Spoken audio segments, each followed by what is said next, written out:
greet you one more time. Welcome. On Enterprise TV, we desire to make every conversation on Homo Politicus a news item, and why not? So welcome to Homo Politicus one more time. Let's go there. When a private citizen businessman becomes embattled, Minister, National Upstream Petroleum Regulatory Commission, Nnpcl, Nnpcl leadership meet with Dangote. Now, when Africa's richest man, Alhaji Aliko Dangote, envisioned his multi-billion dollar refinery, he looked beyond easing the petroleum products requirements of the Nigerian Federation. Today, the Dangote Refineries Limited has birthed, yet the personable businessman has become embattled, no thanks to oil cartels and their cousins in the industry. Dangote and Nigeria's regulatory authorities have been at loggerheads, with the Kano State-born industrialist getting the short end of the stick. His producers do not see anything good with his modest efforts at his Ibejuleki-based refinery. Simply put, Nigeria has happened to Dangote. Thankfully, though, Minister of State for Petroleum Resources, Senator Heineken Bukobiri, has waded in, along with the Nigerian Midstream and Downstream Petroleum Regulation Authority, which claimed that government was yet to license the refinery for commencement of operations. If you pour oil on troubled waters, what could you possibly pour on troubled oil? Shall we have a conversation? Now, my conversationalists today are familiar to you. Let's meet the breezy Akin Fatunke, Chartered Accountant, Public Affairs Analyst. Akin, I greet you. Welcome. Thank you, Citizen Jones. All right. It's a pleasure to be here. Yeah, Akin is joined by the unputdownable Cyril Abaku, broadcaster, communications expert. Cyril, welcome one more time. It's a pleasure to be here, Citizen. Gentlemen, we are discussing oily matters today. You are familiar with the story. So who wants to break? I'm familiar with the story. I have been a participant in the industry. You've been a player, I agree. Participant, a player, yes. And I can tell you authoritatively, not once, not two times, not three times, that I took the short end of the stick.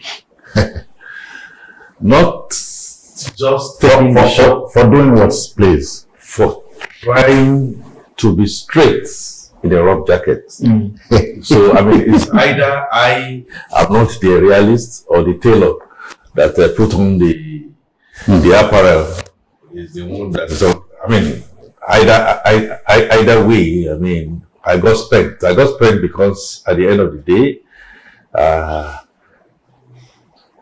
I and we, the organization I work for, got chased out.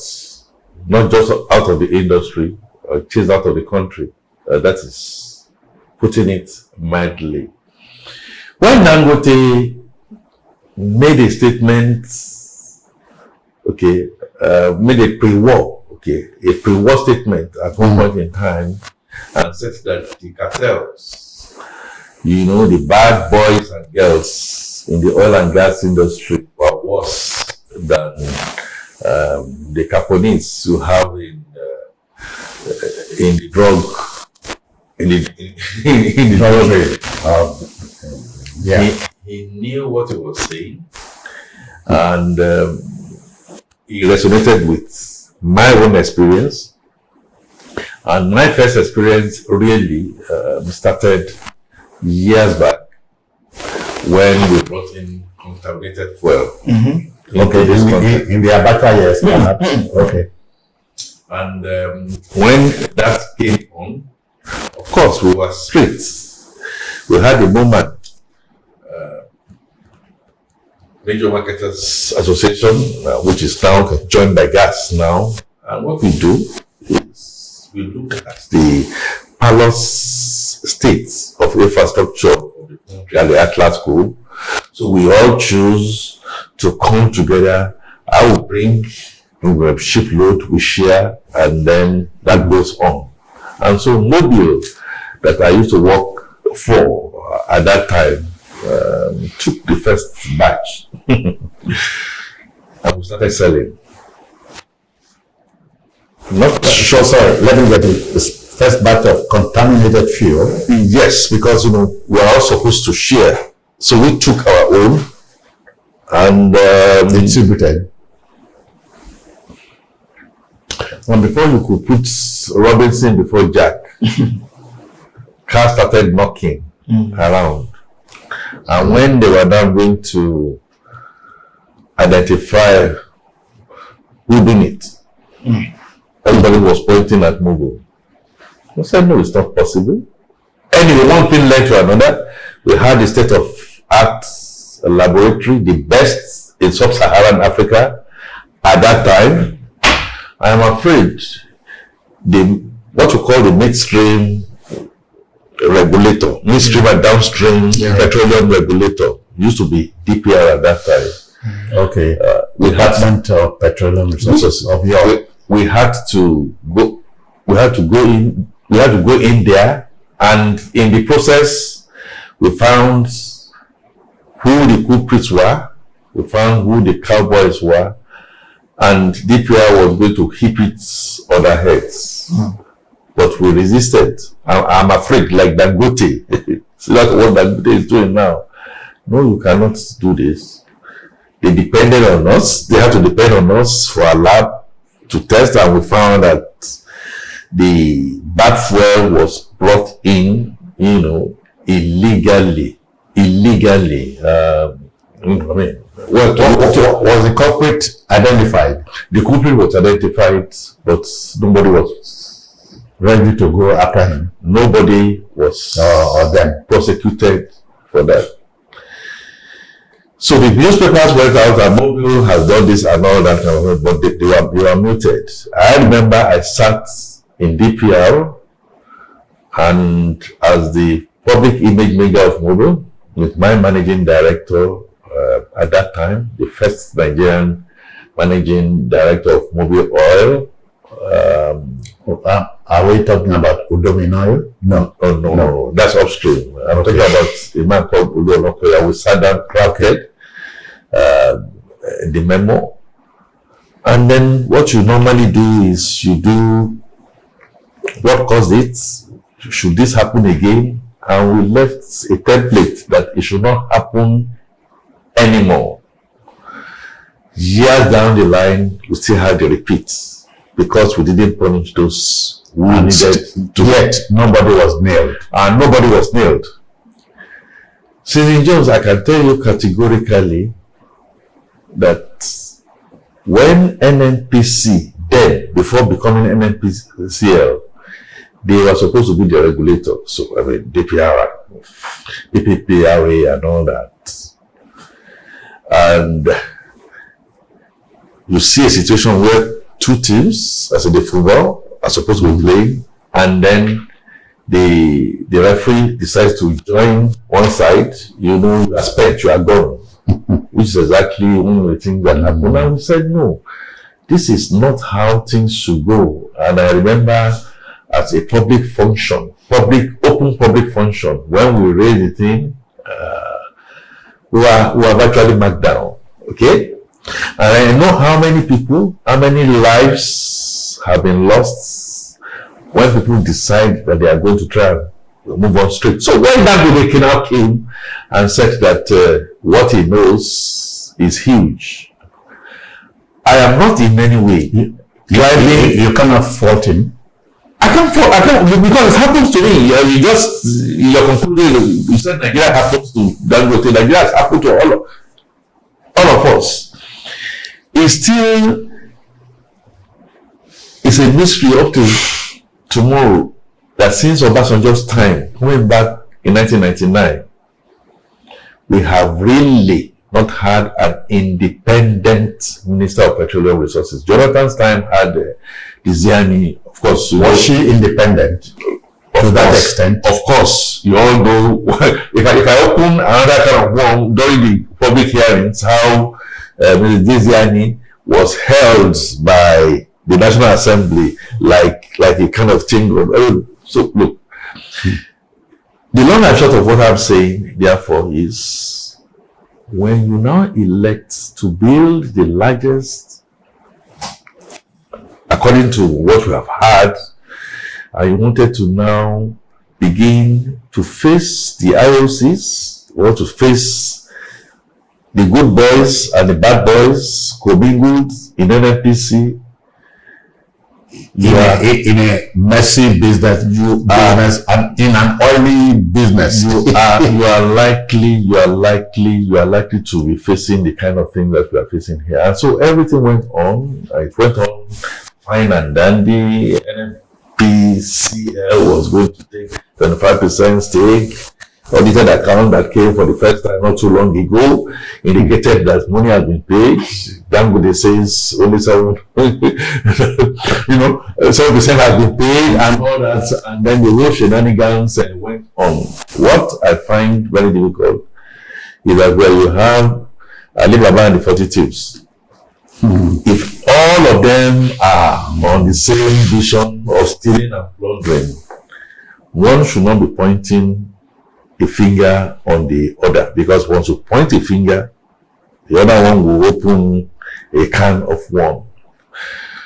When Farouk came out and made that statement, not a few people were shocked, to say that the sulfur content in the diesel that Dangote was producing is off par, when Dangote, as part of his conglomerate, the refinery has easily one of the best labs in the business to come after what we used to have in ExxonMobil. And then you now went out. And then I was now wondering, why will you say this? And then correct me if I'm wrong. I hear Nnpcl's experts were loaned, so to speak, to Dangote to help regulate the business. And the whole thing was on. The product came out, well, apart from Jet A1, Dangote started the process after meeting with major marketers and crashing the price of AGO per liter. When NNPC was in charge of our regulations, I can tell you how many planes came down from the skies. Okay. Dangote has been doing this with airlines. Well, none has come down on account of maybe fuel commingling and all that. And so you then came and said that you have even not registered. Again, I begin to wonder. Many other salacious tales started coming out when Dangote said, I take $100 million from land and all that. You have rendered our friend Cyril a patient listener. Cyril, this is not deliberate. He spoke as the spirit moved him. Yes.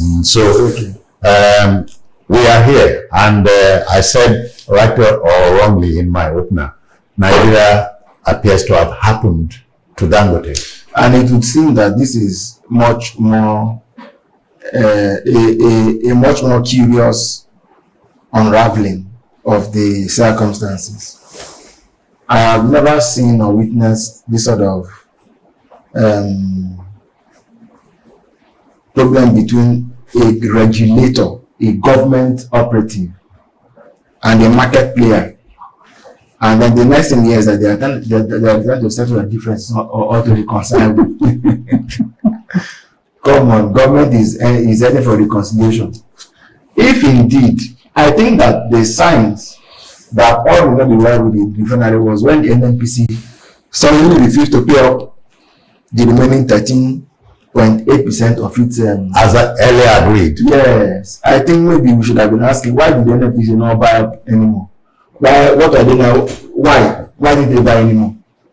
You know, if owners of shares in a bank or in any company suddenly start selling their shares off quickly, maybe this distance is coming. Something is coming. Yeah. So the books indicated that they have paid. I know. So Dangote came out. So something is not right. But you see, the way I look at it, and that's why I use Alibaba and the 40 Thieves.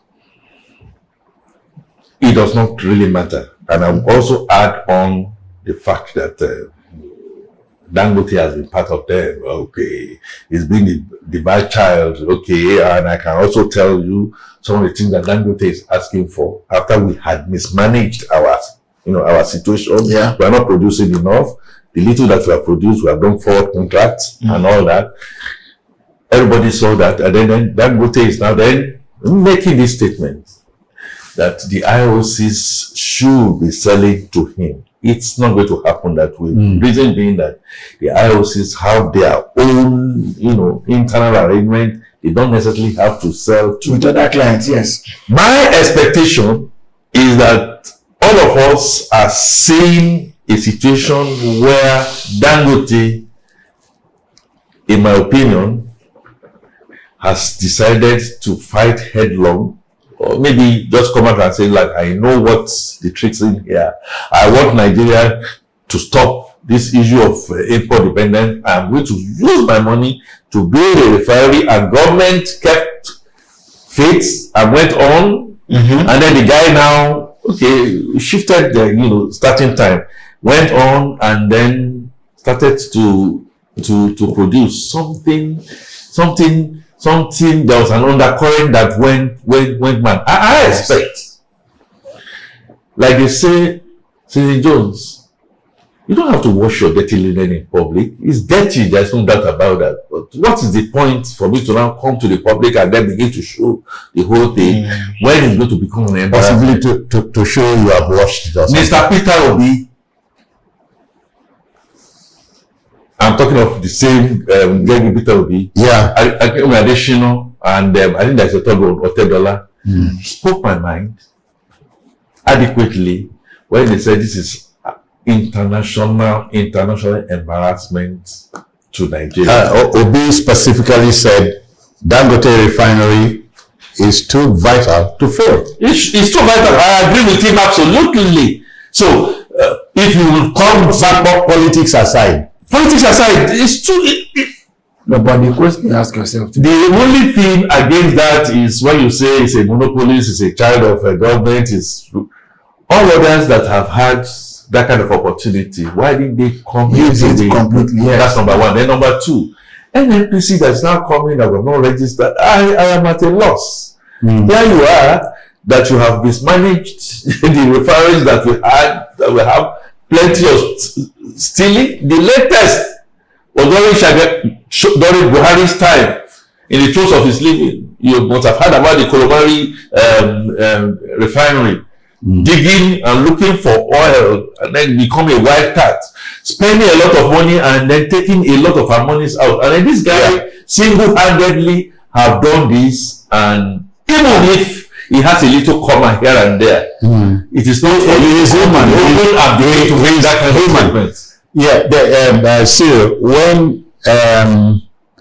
when you hear this, that the regulatory authority claims that government was yet to license the refinery for commencement of business, what can you read into it? Exactly what I'm saying. Now, that kind of issue can't be resolved by reconciliation. What are you reconciling their differences? It doesn't make much sense. Last year, former President Buhari was taken to the refinery to unveil it. He did cut the ribbon there. Then they said fuel will come out in July last year. Until now, I think that something is not right with everything that's going on. And then your question as to that they've never given them license. I think that at that point they were now at the level of say your own, I say my own. They said more than the lack of licensing. You tackle me, I kind of thing. Okay. But in all sincerity, they don't need to stop the refinery. What Dangote has faced right now is enough to sufficiently scare away any serious investor, let me say this. That is the truth. If you travel to China, Belarus, anywhere, it matters what country you come from. If you say, don't you know me? I have billionaires in my country on Forbes list, and he is known. You mentioned his name, they know you. There are places you go to that you need to mention the name of, let's say, Achebe or Shoyinka, and they say, oh, you're from that man's country. Dangote is in that class. So to treat him this way, even Wall Street is taking notice. American investors, British investors, they are taking note. I dare say that the 650, what's it called, $1,000 barrel per day refinery. 650,000, yeah. Is a project that has potentially capacity to alter the global oil and gas market dynamics. Yes. Because such and if you like, say, hurt the majors at home.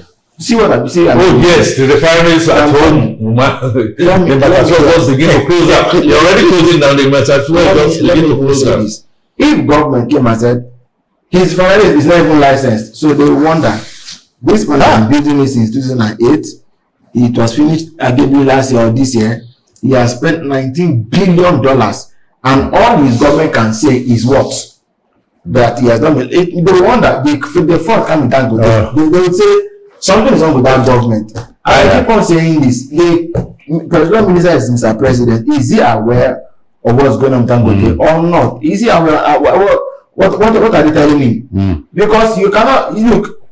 Charity begins at home, all right? If local investors are not treated well, how can foreigners even come? With the hard-earned money. Akim, and by extension, we keep hearing about the Aramcos of this life and Petronas of this world. Yes,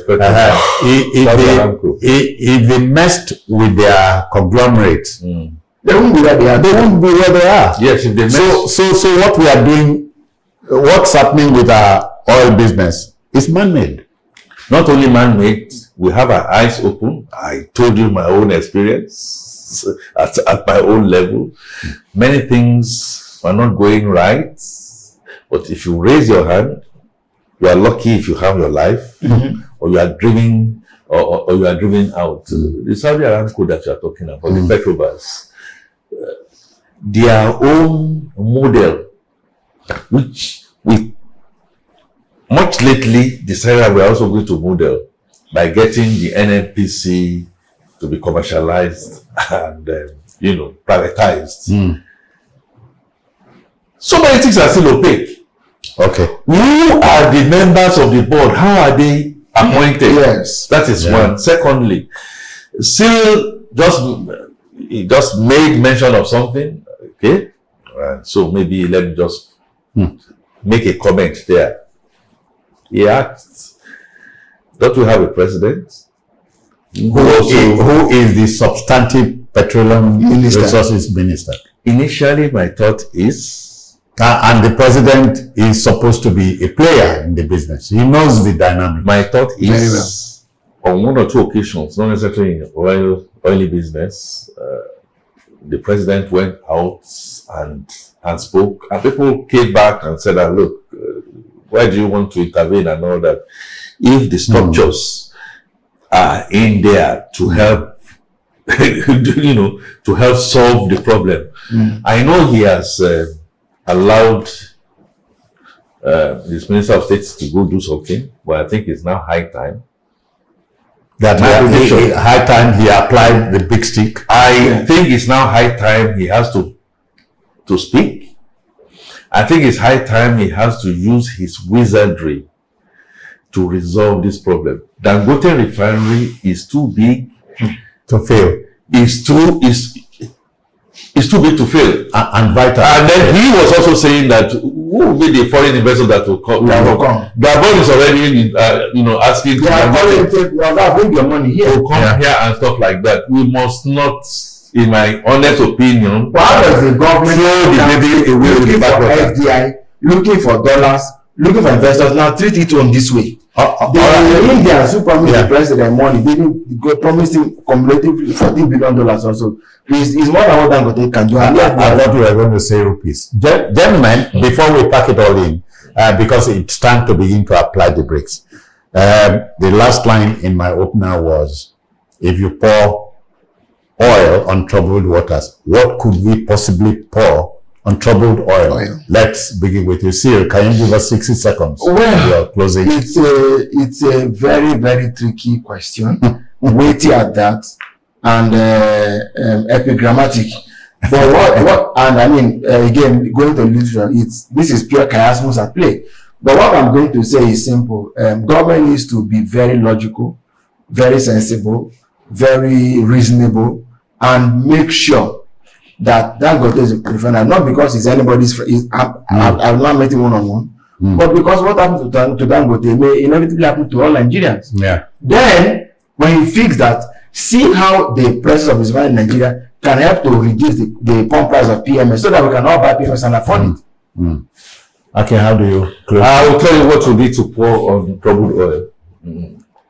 We need a total revamp, including Mr. President himself and all other presidents at least in the past 20 Revamp of what, please? Okay. We need to take our hands off these goods that's laying the golden eggs. So we don't There strangle are the goods. more revelations that are going to come. Yeah. That is going to be much more salacious. You know, it's a balance of terror kind of situation that we have right now.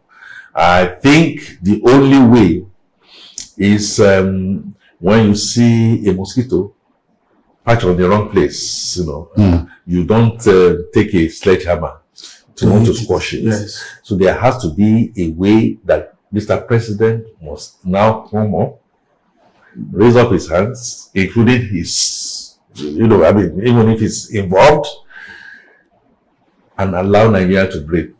If that does not happen,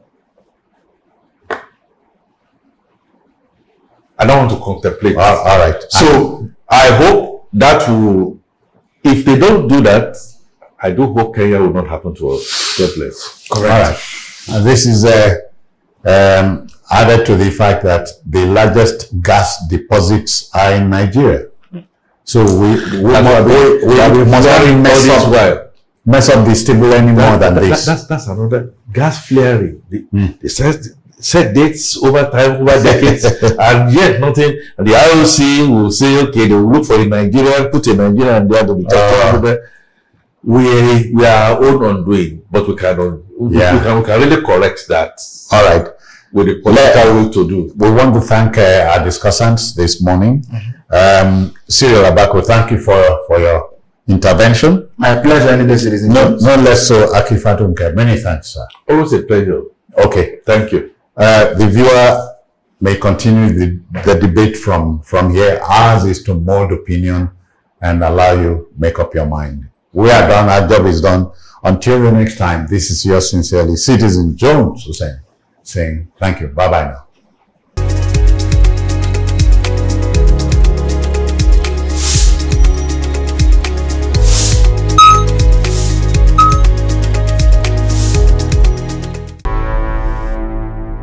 Enterprise TV, a tradition of truth.